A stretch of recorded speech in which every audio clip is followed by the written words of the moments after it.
नमस्कार।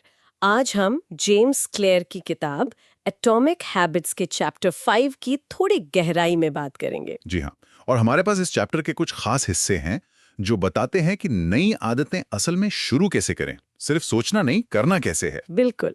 आज का हमारा मकसद यही है कि उन तरीकों को समझें जो हमें सिर्फ सोचने से एक्शन लेने तक ले जाए। हाँ, मतलब वो जागरूकता से एक्शन तक का सफर। क्योंकि अक्सर होता है ना, हम अच्छी आदत शुरू करना चाहते हैं पर वो हो नहीं पाता। सही बात है। जैसे सोचते हैं मैं ज्यादा हेल्दी खाऊंगी या मैं ज्यादा पढ़ूंगी, पर क्लियर कहते हैं कि दिक्कत इनकी वो अस्पष्टता में है।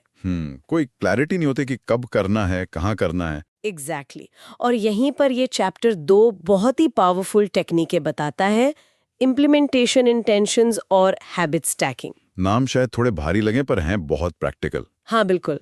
तो चलिए इन्हीं को खोलते हैं। शुरू करते हैं। तो पहली बात जो क्लियर उठाते हैं वो है ये अस्पष्टता वाली प्रॉब्लम। जी। जब हम सिर्फ कहते हैं कि कुछ करेंगे पर ये तय नहीं करते कि कब और कहाँ, तो उस मोमेंट में हमें मोटिवेशन और विल पावर चाहिए होती है। और सच तो यह है कि जब स्ट्रेस होता है या थकान, तो सबसे पहले यही चीजें गायब होती हैं। है ना। यहीं पर क्लियर का तर्क आता है कि प्रॉब्लम मोटिवेशन की कमी उतनी नहीं है जितनी क्लैरिटी की कमी है। बिल्कुल। मतलब समाधान ज्यादा मोटिवेशन नहीं, ज्यादा स्पष्टता है। एक क्लियर प्लान का होना ही गेम चेंजर है। और यहीं पर पहली टेक्निक आती है, इम्प्लीमेंटेशन इंटेंशंस। ये असल में एक पहले से लिया गया फैसला है कि आप कब और कहाँ कोई खास काम करेंगे। हाँ, तो ये उस वक्त सोचने की वो जरूरत ही खत्म कर देता है। राइट। क्लियर एक स्टडी भी बताते हैं इसके बारे में, बड़ी दिलचस्प है। अच्छा। हाँ, उन्होंने कुछ लोगों को 3 ग्रुप में बांटा। ठीक है। एक ग्रुप को सिर्फ मोटिवेट किया दूसरे को मोटिवेट भी किया और कहा कि ट्रैक करो अपना बिहेवियर। और तीसरे ग्रुप ने एक स्पेसिफिक प्लान बनाया, मतलब किस दिन, किस टाइम, किस जगह एक्सरसाइज करेंगे। ओके। नतीजा क्या रहा? नतीजा, जिस ग्रुप ने प्लान बनाया था उनके एक्सरसाइज करने के चांस बाकी 2 ग्रुप से 2 गुने से भी ज्यादा थे। अरे वाह, सिर्फ एक प्लान बनाने भर से। हाँ, सिर्फ क्लैरिटी से। इसीलिए वो फॉर्मूला देते हैं जो सुनने में बहुत सिंपल है, मैं ये करूंगी इस समय पर इस जगह पर। सिंपल लेकिन गहरा। जैसे कोई स्टूडेंट है, मान लीजिए, वो चाहता है कि अपने एआई कोर्स के लिए ज्यादा पढ़े। ठीक। तो अस्पष्ट इरादा हुआ, मैं एआई के लिए ज्यादा पढ़ूंगी। जो ज्यादातर लोग करते हैं। हाँ, लेकिन इम्प्लीमेंटेशन इंटेंशन होगा, मैं हर शाम 4 बजे लाइब्रेरी के उस शांत कोने में 30 मिनट अपने एआई नोट्स रिव्यू करूंगी। देखा, अब ये सिर्फ इरादा नहीं, एक ठोस प्लान है।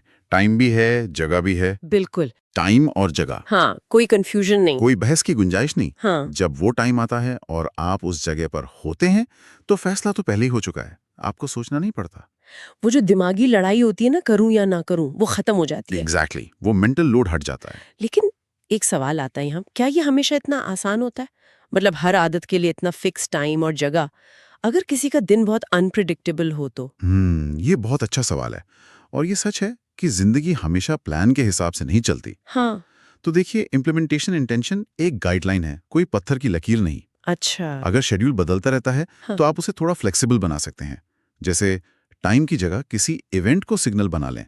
लंच ब्रेक के ठीक बाद मैं अपनी डेस्क पर 15 मिनट एक्स काम करूंगा। ओके, तो लंच ब्रेक के बाद सिग्नल हो गया। हाँ, वो शायद रोज एक ही टाइम पर ना हो, पर होता जरूर है।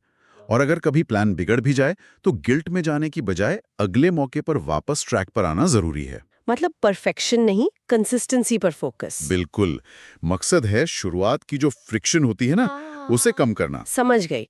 तो ये था इम्प्लीमेंटेशन, इंटेंशन, टाइम और जगह फिक्स करना। लेकिन जैसा आपने कहा, कभी-कभी ये मुश्किल हो सकता है। जी। तो क्या कोई और तरीका है, शायद हमारी रोज की आदतों का ही इस्तेमाल करके? यहीं पर वो दूसरी टेक्निक आती है, हैबिट स्टैकिंग। हाँ, बिल्कुल सही। हैबिट स्टैकिंग, ये एक और जबरदस्त रणनीति है और ये उन सिचुएशंस के लिए खास तौर पर अच्छी है जहां शेड्यूल थोड़ा कम बंधा हुआ हो। अच्छा, कैसे काम करती है ये? इसका फंडा ये है कि आप अपनी नई आदत को किसी टाइम या जगह से नहीं, बल्कि अपनी किसी पुरानी जमी हुई आदत के साथ जोड़ देते हैं। ओह, ये तो स्मार्ट है। मतलब आप एक नई आदत को किसी पुरानी भरोसेमंद आदत के ऊपर स्टैक कर रहे हैं। एग्जैक्टली। आप मौजूदा मोमेंटम का फायदा उठाते हैं। इसका भी कोई फॉर्मूला है? हाँ, बहुत सीधा सा है। मेरी पुरानी आदत के बाद मैं मेरी नई आदत करूंगी। ओके, पुरानी आदत के बाद नई आदत। हाँ, लॉजिक ये है कि पुरानी आदत का पूरा होना ही नई आदत के लिए ट्रिगर बन जाता है, ऑटोमेटिक। आपको अलग से याद रखने की जरूरत नहीं। बिल्कुल।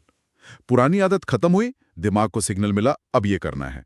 इससे मेंटल एनर्जी भी बचती है और क्योंकि पुरानी आदत पक्की है तो नई के शुरू होने के चांस बढ़ जाते हैं। किताब में इसके कुछ अच्छे उदाहरण भी थे शायद। हाँ, कई हैं, जैसे सुबह के कॉफी बनाने के बाद मैं 1 मिनट मेडिटेशन करूंगी। हाँ, कॉफी बनाना रोज की बात है, मेडिटेशन उससे जुड़ गया। या फिर काम से लौटकर जूते उतारने के बाद मैं तुरंत वर्कआउट के कपड़े पहन लूंगी। जूते उतारना पक्का एक्शन है, वो ट्रिगर बन गया कपड़े बदलने का। एक और था, रात के खाने के लिए बैठने के बाद मैं एक चीज बताऊंगी जिसके लिए मैं आभारी हूँ। रात का खाना भी एक रूटीन है, आभार जताना उससे जुड़ गया। ये तो रोजमर्रा की जिंदगी के उदाहरण हैं। अगर हम सोचें किसी स्टूडेंट या मान लीजिए कंटेंट क्रिएटर के लिए, बिल्कुल अप्लाई हो सकता है। जैसे पढ़ाई के लिए, अपनी आखिरी ऑनलाइन क्लास का लैपटॉप बंद करने के बाद मैं तुरंत अपना रिसर्च पेपर खोलकर एक पैराग्राफ लिखूंगी। अच्छा उदाहरण है, क्लास खत्म होना क्लियर ट्रिगर है। या क्रिएटर के लिए, जैसे ही मैं बुक रिव्यू वीडियो की एडिटिंग खत्म करूंगी, मैं अगले वीडियो के थंबनेल के लिए 3 आइडियाज लिख लूंगी। हाँ, एक काम का पूरा होना दूसरे की शुरुआत बन गया। तो मतलब दोनों ही तकनीकों में इम्प्लीमेंटेशन इंटेंशन हो या हैबिट स्टैकिंग, चाबी है विशिष्टता, स्पेसिफिसिटी। बिल्कुल सही। सबसे जरूरी चीज, संकेत एकदम साफ होना चाहिए, स्पेसिफिक और तुरंत एक्शन लेने लायक। गोलमोल नहीं चलेगा। जैसे जब ब्रेक मिलेगा, नहीं, बिल्कुल नहीं। जब ब्रेक मिलेगा बहुत अस्पष्ट है, कब मिलेगा, कितना लंबा, पता नहीं। तो स्पेसिफिक क्या होगा? जैसे लंच के लिए लैपटॉप बंद करने के बाद या सुबह ब्रश करने के बाद। ये ऐसे पल हैं जो पक्के तौर पर होते हैं। ओके। और आपने कहा कि सही पुरानी आदत ढूंढने के लिए हैबिट स्कोर कार्ड यूज कर सकते हैं, जो चैप्टर 4 में था। जी हाँ, क्लियर यही सुझाव देते हैं। अपना हैबिट स्कोर कार्ड देखिए, अपनी रोज की पक्की आदतें पहचानिए और उनमें से किसी एक को नई आदत के लिए ट्रिगर बना लीजिए। ऐसी आदत चुनिए जो लगभग रोज होती हो। समझ गई। तो ये दोनों तकनीकें, इम्प्लीमेंटेशन इंटेंशंस और हैबिट स्टैकिंग, अपने आप में तो काफी पावरफुल है। हाँ, बहुत। पर ये क्लियर के बड़े वाले एटॉमिक हैबिट्स फ्रेमवर्क में कहाँ फिट होती हैं? मतलब इनका क्या कनेक्शन है बाकी आइडियाज से? अच्छा सवाल है। ये बिल्कुल अलग थलग टिप्स नहीं है, इनका गहरा कनेक्शन है। 2 मेन बातें हैं। बताइए। पहला, हैबिट लूप, चैप्टर 3। आपको याद होगा 4 स्टेप्स होते हैं, क्यू, क्रेविंग, रिस्पॉन्स, रिवॉर्ड। हाँ, संकेत, इच्छा, प्रतिक्रिया और इनाम। बिल्कुल। तो ये दोनों तकनीकें, इम्प्लीमेंटेशन इंटेंशन और हैबिट स्टैकिंग, असल में उस पहले स्टेप क्यू यानी संकेत को जानबूझकर डिजाइन करने के तरीके हैं। अच्छा। तो हम एक्टिवली अपना क्यू बना रहे हैं। हाँ। आप किस्मत या मूड पर नहीं छोड़ रहे, आप माहौल को कंट्रोल कर रहे हैं ताकि सही क्यू मिले। और दूसरा कनेक्शन? दूसरा है जागरूकता, चैप्टर 4 से। पिछले चैप्टर में हमने हैबिट स्कोर कार्ड से अपनी आदतों को पहचानने की बात की थी। हाँ। ये तकनीकें उस जागरूकता को एक्शन में बदलती हैं। आप स्कोर कार्ड से अपनी अच्छी या न्यूट्रल आदतें पहचानते हैं और फिर उन्हें नई आदतों के लिए लॉन्च पैड की तरह इस्तेमाल करते हैं। तो ये जागरूकता से एक्शन तक का ब्रिज है। एग्जैक्टली। कमाल है। तो ये सिर्फ आदत शुरू करने की ट्रिक्स नहीं है, बल्कि ये आदत बनाने की पूरी मशीनरी के पहले सबसे जरूरी गियर को मजबूत करने के तरीके हैं। बिल्कुल सही कहा। ये उस शुरुआती स्पार्क को भरोसेमंद बनाते हैं। संक्षेप में कहूँ तो चैप्टर 5 हमें सिर्फ चाहने से उठाकर एक्शन के लिए एक ठोस प्लान बनाने में मदद करता है। हाँ। क्लियर की वो बात मुझे बहुत अच्छी लगी कि नई आदत शुरू करने का बेस्ट तरीका है उसे इतना साफ बना दो कि भूलना ही मुश्किल हो जाए। है ना?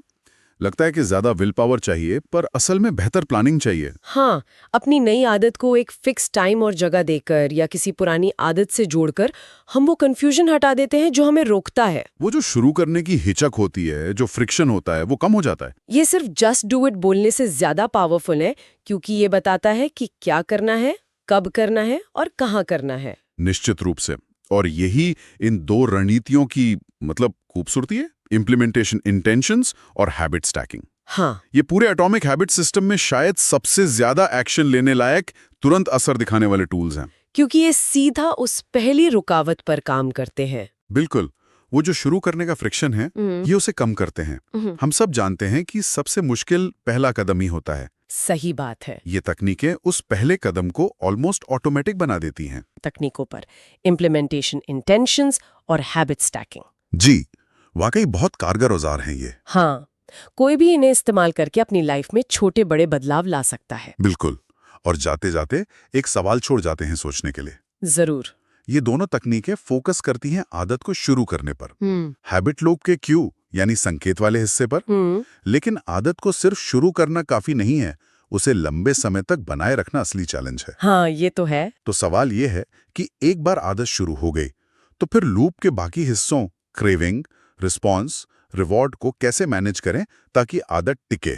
मतलब शुरुआत के बाद आदत को नर्चर कैसे करें, उसे मजबूत कैसे बनाएं? हाँ, ताकि वो सिर्फ एक एक्शन न रहे, हमारी पहचान का हिस्सा बन जाए। इस पर सोचना दिलचस्प होगा।